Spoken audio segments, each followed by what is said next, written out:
नमस्कार, मी श्वेता अंकले. आपण पाहत आहात तरुण भारत न्यूज. बेळगावसह देश विदेशातील घडामोडींचा आढावा घेऊया. सर्वप्रथम पाहूया आजच्या महत्त्वाच्या हेडलाईन्स. विजापूर हादरले, ऑटो चालकाची चाकू व दगडाने निर्घृण हत्या, आरोपींचा शोध सुरू. मुसळधार पावसाचा फटका, गोकाकजवळील सिंगलापूर पूल जलमय, वाहतूक ठप्प. तर बेळगावमध्ये वीरभद्र नगरातील घरांमध्ये पाणी आल्याने महापालिकेची युद्ध पातळीवर पाणी उपसा मोहीम. मुसळधार पावसाने खुलले आंबोलीचे सौंदर्य, मुख्य धबधबा पूर्ण क्षमतेने प्रवाही. मान्सूनच्या सरींनी खुलला बेळगावचा नायगारा, गोकाक धबधब्याकडे पर्यटकांची मोठी गर्दी. प्रशासनाने केले सतर्कतेचे आवाहन. संततधार पावसाने पश्चिम बेळगावला दिलासा, नाले प्रवाहित, खरीप पेरणीला वेग. 78 वर्षांनंतर ही विकासाची प्रतीक्षा, पाण्यातूनच निघाली अंत्ययात्रा, दोटे हित्तलकेरीची व्यथा. E20 पेट्रोलवर केंद्राची पहिली स्पष्ट भूमिका, मायलेजमध्ये किंचित घट होण्याची कबुली. आता पाहूयात सविस्तर बातम्या. विजापूर शहरात एका ऑटो चालकाची अत्यंत निर्घृण हत्या झाल्याची धक्कादायक घटना समोर आली आहे. स्टेशन रोड परिसरात अज्ञात हल्लेखोरांनी चाकू आणि दगडाने हल्ला करून ऑटो चालकाचा खून केला. या घटनेमुळे शहरात खळबळ उडाली असून पोलिसांनी आरोपींचा शोध सुरू केलाय. विजापूर शहरातील स्टेशन रोडवरील रॉयल हॉटेलच्या मागील चप्पर बंद गल्लीमध्ये एका व्यक्तीचा रक्ताच्या थारोळ्यात मृतदेह आढळून आला. या घटनेची माहिती मिळताच परिसरात एकच खळबळ उडाली. मृताची ओळख 35 वर्षीय उमर साब पटेल अशी झाली असून ते व्यवसायाने ऑटो चालक होते. प्राथमिक माहितीनुसार अज्ञात हल्लेखोरांनी त्यांच्यावर चाकूने वार केल्यानंतर दगडानेही हल्ला करत त्यांची निर्घृण हत्या केली. घटनेची माहिती मिळताच गोलगुंबज पोलीस ठाण्याचे अधिकारी आणि गुन्हे अन्वेषण पथक घटनास्थळी दाखल झाले. पंचनामा करून मृतदेह शवविच्छेदनासाठी शासकीय रुग्णालयात पाठवण्यात आलाय. हत्येमागील नेमकं कारण अद्याप स्पष्ट झालेलं नसून पोलिसांनी अज्ञात आरोपी विरुद्ध गुन्हा दाखल केलाय. बेळगाव जिल्ह्यात सुरू असलेल्या मुसळधार पावसाचा फटका आता जनजीवनालाही बसू लागलाय. गोकाक जवळील सिंगलापूर पूल पाण्याखाली गेल्यानं या मार्गावरील वाहतूक तात्पुरती बंद करण्यात आली असून प्रशासनाने नागरिकांना खबरदारीचा इशारा दिलाय. सततच्या जोरदार पावसामुळे गोकाक परिसरातील सिंगलापूर पुलावरून मोठ्या वेगाने पाणी वाहत आहे.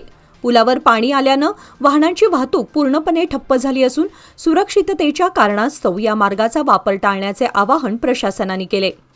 परिसरातील नदी आणि नाल्यांच्या पाणी पातळीत वाढ झाल्याने पुलावरून पाण्याचा प्रवाह सुरू आहे. त्यामुळे कोणत्याही परिस्थितीत पूल ओलांडण्याचा प्रयत्न करू नये असा स्पष्ट इशारा प्रशासनाने दिलाय. नागरिकांनी अत्यावश्यक कामाशिवाय प्रवास टाळावा, पर्यायी मार्गांचा वापर करावा आणि प्रशासन तसेच पोलिसांच्या सूचनांचे काटेकोरपणे पालन करावे असे आवाहन करण्यात आले आहे. सिंधुदुर्ग जिल्ह्यातील सह्याद्रीच्या कुशीत वसलेल्या आंबोलीने पुन्हा एकदा निसर्गप्रेमींना भुरळ घातली आहे. गेल्या 4 दिवसांपासून सुरू असलेल्या मुसळधार पावसामुळे आंबोलीचा मुख्य धबधबा पूर्ण क्षमतेने प्रवाही झाला असून परिसरातील सर्व धबधबेही जोमात वाहू लागलेत. गेल्या 4 दिवसांपासून सुरू असलेल्या संततधार पावसामुळे आंबोली घाटातील निसर्ग अक्षरशः बहरून आलाय. मुख्य धबधबा फेसाळत कोसळत असून घाट परिसरातील लहान मोठे धबधबेही प्रवाहित झालेत. त्यामुळे पावसाळी पर्यटन हंगामाला उत्साहात सुरुवात झाली आहे. यंदा 6 जून रोजी मान्सूनचं आगमन झालं असलं तरी जून महिन्यात अपेक्षित पाऊस झाला नव्हता. त्यामुळे मुख्य धबधबा आणि परिसरातील धबधबे कोरडेच होते. यामुळे पर्यटनावर अवलंबून असलेल्या स्थानिक व्यावसायिकांमध्ये चिंतेचे वातावरण होते. मात्र गेल्या 4 दिवसांपासून दमदार पावसामुळे परिस्थिती पूर्णपणे बदलली आहे. धुक्याने वेढलेले डोंगर, हिरवाईने नटलेली दरी आणि खळाळत कोसळणारे धबधबे पर्यटकांना मनमोहक अनुभव देत आहेत. राज्यात मान्सूनने दमदार हजेरी लावताच बेळगावचा नायगारा म्हणून प्रसिद्ध असलेला गोकाक धबधबा पुन्हा एकदा पूर्ण जोमात वाहू लागलाय. धबधब्याचं रौद्र आणि मनमोहक रूप पाहण्यासाठी राज्यभरातून पर्यटक मोठ्या संख्येने येथे दाखल होत आहेत. गेल्या काही दिवसांपासून सुरू असलेल्या मुसळधार पावसामुळे गोकाक धबधब्यातील पाण्याचा प्रवाह मोठ्या प्रमाणात वाढलाय. उंच कड्यावरून खळाळत कोसळणाऱ्या पाण्याचा गडगडाट आणि परिसरातील निसर्गरम्य हिरवळ पर्यटकांना भुरळ घालत आहे. बेळगावचा नायगारा म्हणून ओळखल्या जाणाऱ्या या धबधब्याचं विहंगम दृश्य अनुभवण्यासाठी राज्याच्या विविध भागातून पर्यटक आणि निसर्गप्रेमी मोठ्या संख्येने गोकाकला भेट देत आहेत. सुट्टीचा दिवस आणि पावसाळी वातावरण यामुळे पर्यटकांची गर्दी आणखी वाढत असल्याचं चित्र पाहायला मिळत आहे. मात्र धबधब्यातील पाण्याची पातळी सातत्याने वाढत असल्याने जिल्हा प्रशासनाने सुरक्षेच्या दृष्टीने आवश्यक खबरदारी घेतली आहे. बेळगाव तालुक्याच्या पश्चिम भागात गेल्या 4 दिवसांपासून सुरू असलेल्या संततधार पावसामुळे नाले आणि ओढे प्रवाहित झाले आहेत. या पावसामुळे जून महिन्यातील पावसाच्या कमतरतेने चिंतेत असलेल्या शेतकरी वर्गाला मोठा दिलासा मिळालाय. आता खरीप पेरणीच्या कामांना वेग आलाय. बेळगाव तालुक्याच्या पश्चिम भागात गेल्या 4 दिवसांपासून सुरू असलेल्या संततधार पावसामुळे संपूर्ण परिसरात समाधानाचं वातावरण निर्माण झालंय. अनेक नाले आणि ओढे पुन्हा प्रवाहित झाले असून जलस्रोतांमध्ये पाण्याची आवक वाढली आहे. जून महिन्यात अपेक्षित पाऊस न झाल्याने खरीप हंगामाबाबत शेतकऱ्यांमध्ये मोठी चिंता होती. शेत मशागतीची कामे पूर्ण करूनही पावसाअभावी पेरणी रखडली होती. त्यामुळे बळीराजाची नजर आकाशाकडे लागून राहिली होती. मात्र गेल्या काही दिवसांपासून सुरू झालेल्या संततधार पावसामुळे शेतांमध्ये पुरेसा ओलावा निर्माण झालाय. यामुळे खरीप पेरणीला वेग आला असून शेतकरी पुन्हा उत्साहाने शेतीच्या कामात गुंतलेत. या पावसामुळे भात, सोयाबीन, मका, रताळी, नाचणी आणि इतर खरीप पिकांच्या लागवडीला चालना मिळाली असून यंदाचा हंगाम चांगला जाईल अशी आशा शेतकरी व्यक्त करत आहेत. देशाला स्वातंत्र्य मिळून 7 दशकांहून अधिक काळ लोटला. मात्र उत्तर कन्नड जिल्ह्यातील होन्नावर तालुक्यात आजही एक गाव मूलभूत सुविधांपासून वंचित आहे. रस्ता आणि पूल नसल्यानं पावसाळ्यात गावकऱ्यांना जीव धोक्यात घालून प्रवास करावा लागतोय. एका मृत व्यक्तीचं पार्थिव स्मशानभूमीपर्यंत नेण्यासाठी अक्षरशः कमरेभर पाण्यातून प्रवास करावा लागलाय. उत्तर कन्नड जिल्ह्यातील होन्नावर तालुक्यातील होसाकुळी ग्रामपंचायत हद्दीतील दोड्ड हित्तलकेरी गावामध्ये सुमारे 50 कुटुंबे वास्तव्यास आहेत. मात्र स्वातंत्र्यानंतरही या गावाला जोडणारा पक्का रस्ता आणि कायमस्वरूपी पूल उभारण्यात आलेला नाही. पावसाळ्यात भास्केरी ओढ्याला पूर आल्यानंतर गावाचा बाहेरील संपर्क पूर्णपणे तुटतो. अशा परिस्थितीमध्ये ग्रामस्थांना कधी कमरेपर्यंत तर कधी मानेपर्यंत पाण्यातून मार्ग काढत दैनंदिन कामासाठी बाहेर जावं लागतं. नुकत्याच एका ग्रामस्थाच्या निधनानंतर त्याच्या पार्थिवाची अंत्ययात्रा अक्षरशः मानेपर्यंत पाण्यातून काढावी लागली. या घटनेचं दृश्य समोर आल्यानंतर गावातील मूलभूत सुविधांचा अभाव पुन्हा एकदा अधोरेखित झालाय. बेळगाव जिल्ह्यातील घटप्रभा नदीलगत असलेल्या धूपदाळ जलाशयाची सार्वजनिक बांधकाम मंत्री सतीश जारकीहोळी यांनी रविवारी पाहणी केली. जलाशयातील पाण्याची पातळी, पाण्याची आवक आणि एकूण जलव्यवस्थापनाची त्यांनी अधिकाऱ्यांकडून माहिती घेतली. गेल्या काही दिवसातील चांगल्या पावसामुळे हिरण्यकेशी आणि घटप्रभा नद्यांमधील पाण्याची आवक मोठ्या प्रमाणात वाढली आहे. त्यामुळे धूपदाळ जलाशय पूर्णपणे भरला असून सध्या सुमारे 8,000 क्युसेक पाणी जलाशयात येत आहे. भारत निवडणूक आयोगाच्या विशेष संक्षिप्त मतदार यादी पुनरीक्षण मोहिमेला प्रारंभ झालाय. या मोहिमेत नागरिकांनी सक्रिय सहभाग घेऊन प्रशासनाला सहकार्य करावे असे आवाहन खानापूर तालुका भारतीय जनता पक्षाने केले आहे. भारत निवडणूक आयोगाच्या विशेष संक्षिप्त मतदार यादी पुनरीक्षण मोहिमेअंतर्गत खानापूर तालुक्यातील 312 मतदान केंद्रांवर बूथ लेव्हल अधिकारी म्हणजेच BLO घराघरात जाऊन मतदारांची माहिती अद्ययावत करण्याचे काम करत आहेत. बेळगावात अत्याधुनिक वैद्यकीय सेवांसाठी आता विश्वासाचं नाव विजया दक्षता हॉस्पिटल.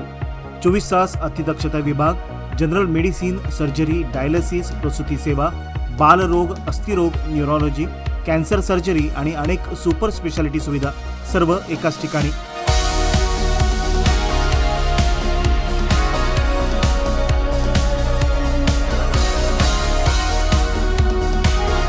अनुभवी डॉक्टर, आधुनिक तंत्रज्ञान आणि रुग्णांसाठी मनापासून सेवा. सर्व प्रमुख विमा आणि सरकारी योजना स्वीकारल्या जातात. आजच भेट द्या. खानापूर रोड, 3ऱ्या रेल्वे गेटजवळ, रेल्वे ओव्हरब्रिजच्या खाली, टिळकवाडी, बेळगाव. संपर्क 7353641444. विजया दक्षता हॉस्पिटल, आपल्या आरोग्याची दक्ष काळजी. बेळगाव बेळगुंदी मुख्य रस्त्यालगत पावसाने मोठे झाड अचानक उन्मळून थेट हेस्कॉमच्या विद्युत वाहिन्यांवर कोसळले. या घटनेमध्ये विद्युत वाहिन्या आणि इतर यंत्रणेचे नुकसान झाल्याने बेळगुंदी परिसरातील वीज पुरवठा पूर्णपणे खंडित झालाय. घटनेची माहिती मिळताच हेस्कॉमचे कर्मचारी आणि वन विभागाचे पथक तातडीने घटनास्थळी दाखल झाले. विद्युत वाहिन्यांवर पडलेले झाड सुरक्षितरित्या हटवण्याचे काम युद्धपातळीवर सुरू असून वीज पुरवठा पूर्ववत करण्यासाठी प्रयत्न सुरू आहेत. पुणे-बेंगळूर राष्ट्रीय महामार्ग क्रमांक 4 वर रुंदीकरणाचं काम गतीने सुरू आहे. महामार्गावरून कोगनोळी फाट्याजवळील कर्नूरकडे जाणारा बोगदा हा लहान आकाराचा ठेवण्यात येणार असल्याचे नागरिकांना समजले. या बोगद्याला नागरिकातून तीव्र विरोध होत आहे. नव्याने होणारा बोगदा मोठ्या आकाराचा करण्यात यावा अशी मागणी नागरिकांनी केली आहे. कोगनोळी आणि परिसरात गेल्या 2 दिवसांपासून सुरू असलेल्या दमदार पावसामुळे दूधगंगा नदीच्या पाणी पातळीत झपाट्याने वाढ झाली आहे. नदीपात्रातील पाणी वाढत असल्याने नदीकाठावरील शेतकऱ्यांनी सिंचनासाठी बसवलेल्या विद्युत मोटारी, केबल, पाईप व इतर साहित्य सुरक्षित ठिकाणी हलवण्यासाठी धावपळ सुरू केली आहे. राष्ट्रीय महामार्ग प्राधिकरणाकडून बेळगाव, शेगणमट्टी, हुनगुंद, रायचूर मार्गावरील चौपदरीकरणाचं काम सुरू आहे. मात्र या मार्गावर अनेक ठिकाणी जोड रस्त्यांची व्यवस्था नसल्याने शेतकऱ्यांना आपल्या शेतात जाणे आणि शेतीमालाची वाहतूक करणे कठीण झाले आहे. ही समस्या लक्षात घेऊन खासदार जगदीश शेट्टर यांनी बैलहोंगल तालुक्यातील मरीकट्टी क्रॉस, नागनूर तसेच सौंदत्ती तालुक्यातील इंचल आणि मरकुंबी या गावांना भेट देऊन प्रत्यक्ष पाहणी केली. यावेळी मरीकट्टी क्रॉस परिसरात उभारण्यात येत असलेल्या कल्व्हर्टची उंची 4.5 मीटरवरून किमान 5.5 मीटरपर्यंत वाढवण्याची मागणीही करण्यात आली, जेणेकरून शेतीमाल वाहून नेणाऱ्या मोठ्या वाहनांना सहज मार्ग उपलब्ध होईल. बेळगाव रिंग रोड प्रकल्पाच्या प्रगतीबाबत खासदार जगदीश शेट्टर यांनी राष्ट्रीय महामार्ग प्राधिकरणाच्या म्हणजेच NHAIच्या अधिकाऱ्यांसोबत आढावा बैठक घेतली. या बैठकीत प्रकल्पाच्या विविध टप्प्यांवरील कामांची सद्यस्थिती, प्रलंबित कामे तसेच पुढील नियोजनाची सविस्तर माहिती अधिकाऱ्यांकडून घेण्यात आली. प्रकल्पाची कामे निर्धारित वेळेत पूर्ण व्हावीत आणि गुणवत्तेशी कोणतीही तडजोड होऊ नये यासाठी आवश्यक त्या सूचना आणि मार्गदर्शन खासदार शेट्टर यांनी अधिकाऱ्यांना केले. बेळगाव खानापूर सीमा भागातील मराठी भाषिकांच्या प्रश्नांबाबत पुणे महाराष्ट्र एकीकरण समितीने पुढाकार घेतलाय. या पार्श्वभूमीवर समितीच्या शिष्टमंडळाने राष्ट्रवादी काँग्रेस पक्षाचे प्रदेशाध्यक्ष आणि विधान परिषदेचे आमदार शशिकांत शिंदे यांची भेट घेऊन सीमा प्रश्नासह विविध मुद्द्यांवर चर्चा केली. शिष्टमंडळाने सीमा भागातील मराठी भाषिकांच्या न्याय मागण्यांसाठी राज्य सरकारने अधिक प्रभावी भूमिका घ्यावी आणि सीमा प्रश्नाच्या सोडवणुकीसाठी आवश्यक पाठपुरावा करावा अशी मागणी यावेळी करण्यात आली. 70 वर्ष झाली आमचा सीमा भाग अजूनही वंचितच आहे. ज्यावेळा महाराष्ट्र राज्याची 1960 मध्ये भाषावार प्रांत रचनेचं संयुक्त महाराष्ट्र चळवळ बेळगावमध्ये सुरुवात झाली 1956 साली. पण 1960 साली महाराष्ट्र राज्य निर्माण झालं. पण आमचं बेळगाव हा भाग काहीतरी महाराष्ट्रापासून वंचित राहिला, बाहेरच राहिलेला आहे. त्यासाठी आमचं हे अजूनही 70 वर्ष चळवळ चालू आहे. जर एखादी चळवळ जर राजकारणासाठी जर चालू असते तर 2 टर्ममध्ये संपत असते. पण आमची 70 वर्ष आम्ही चळवळ करत आहोत आणि आमचे माय, माऊली, माता, भगिनी मराठी भाषेसाठी वंचित आहेत. आणि आज बेळगावमध्ये, कर्नाटकामध्ये मराठी जरी बोललो तरी खोटे गुन्हे दाखल केले जातात माणसांवरती. शशिकांत शिंदेंना पण आम्ही निवेदन देण्यासाठी आलोय. तिथल्या सीमा भागातल्या असलेल्या मराठी भावावर इतका अध्याय होत नव्हता. आज बोलण्याला सुद्धा बंदी आहे. महाराष्ट्रात अपवाद आहे की जिथं सर्व भाषा वापरली जाते. महाराष्ट्राने औदार्य दाखवावं, महाराष्ट्राने मोठेपणा दाखवावा. पण महाराष्ट्रातल्या भूमीवर प्रेम करणाऱ्या आमच्या बेळगाव या जनतेवर अशा प्रकारचा अन्याय, अशा प्रकारची दडपशाही होते, खरं म्हणतं ते दुर्दैवाची गोष्ट आहे. निदान महाराष्ट्रातल्या बेळगावाशी असलेल्या युवकांनी आणि जनतेने केलं आणि ठरवलं तर निश्चितपणाने राजकीय दबाव हा, सामाजिक दबाव हा वाढू शकतो आणि त्या पद्धतीची पूर्वतयारी करण्यासाठी त्यांनी ज्यावेळेला बैठक बोलवली त्यावेळेला राष्ट्रवादी आम्ही त्या ठिकाणी बैठकीला जाऊ आणि त्यांच्याबरोबर असं अशा प्रकारचा विश्वास ठेवू. राष्ट्रीय महामार्गापासून अवघ्या 1.5 किलोमीटर अंतरावर असलेल्या मोहिशे गावामध्ये जाणारा रस्ता पूर्णपणे चिखलमय झालाय. सततच्या पावसामुळे रस्त्यावर मोठ्या प्रमाणात चिखल साचल्याने वाहनांची वाहतूक तर दूरच, पायी चालणंही धोकादायक बनलंय. या रस्त्याचाच वापर करून ग्रामस्थांना गावातून बाहेर पडावं लागतं. शेतकरी, कामगार, महिला, ज्येष्ठ नागरिक आणि विशेषतः शाळकरी विद्यार्थ्यांना दररोज मोठ्या अडचणींचा सामना करावा लागत असून आमच्या गावाच्या विकासासाठी लोकप्रतिनिधी आहेत की नाहीत असा संतप्त सवाल उपस्थित केला जातोय. किल्ला तलाव परिसरातील नाल्यामध्ये मोठ्या प्रमाणात प्लास्टिक कचरा साचल्यामुळे पाण्याचा निचरा पूर्णपणे खोळंबला होता. सततच्या पावसामुळे हा कचरा नाल्यात अडकून राहिल्याने पावसाचं पाणी रस्त्यावर साचत होतं आणि परिसरातील नागरिकांना मोठ्या अडचणींचा सामना करावा लागत होता. घटनेची माहिती मिळताच आमदार आसिफ सेठ यांच्या मार्गदर्शनाखाली आणि युवा नेते अमान सेठ यांच्या पुढाकाराने परिसराची पाहणी करण्यात आली. बेळगाव शहरात शनिवारी झालेल्या मुसळधार पावसामुळे वीरभद्र नगर परिसरातील अनेक घरांमध्ये पावसाचं पाणी शिरलंय.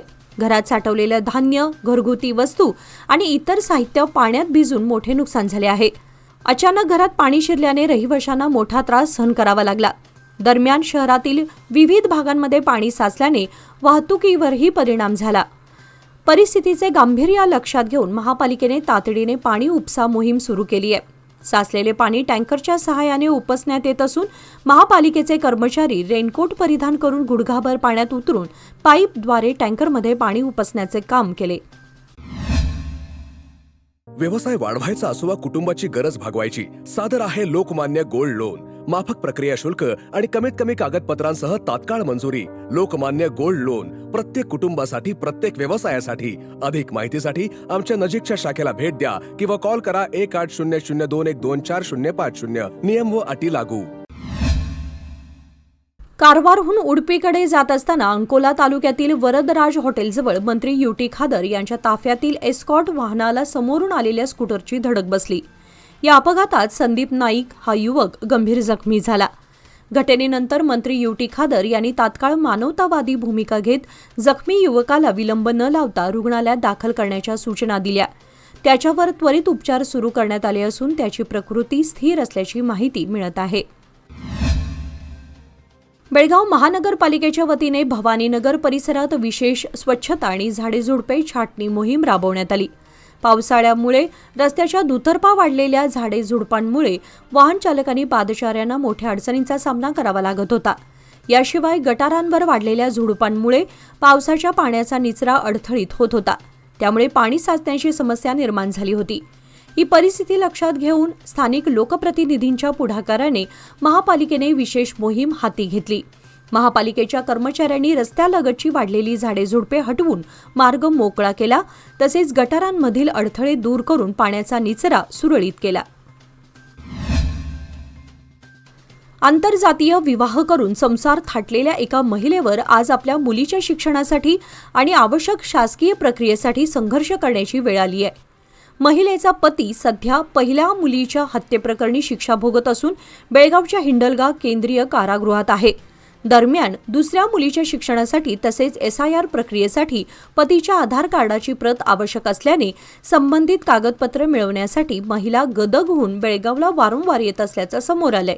मात्र आवश्यक कागदपत्र मिळवताना कारागृह प्रशासनाकडून अपेक्षित सहकार्य मिळत नसल्याचा आरोप संबंधित महिलेने केलाय.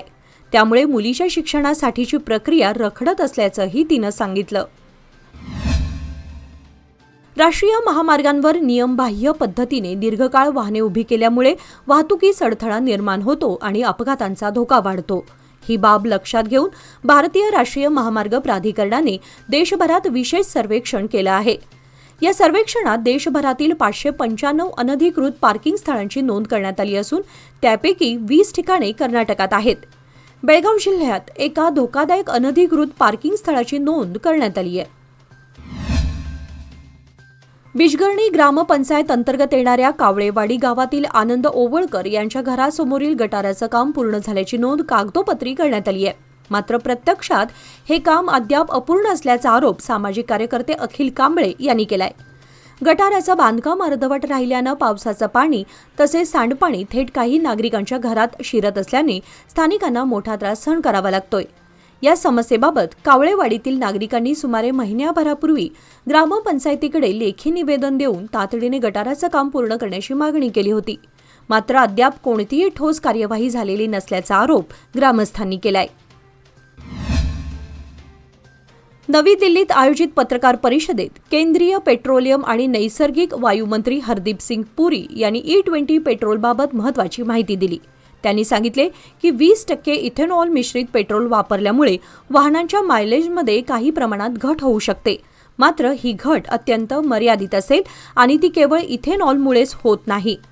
मंत्र्यांच्या म्हणण्यानुसार वाहनाची स्थिती, इंजिनची रचना, चालवण्याची पद्धत, रस्त्यांची परिस्थिती आणि देखभाल यासारख्या अनेक घटकांचाही मायलेजवर परिणाम होत असतो. दरम्यान इथेनॉल मिश्रित इंधनामुळे कच्च्या तेलावरील आयात अवलंबित्व कमी होण्यास, प्रदूषणात घट होण्यास आणि ऊस उत्पादक शेतकऱ्यांना अतिरिक्त बाजारपेठ उपलब्ध होण्यास मदत होत असल्याचेही केंद्र सरकारने पुन्हा स्पष्ट केले.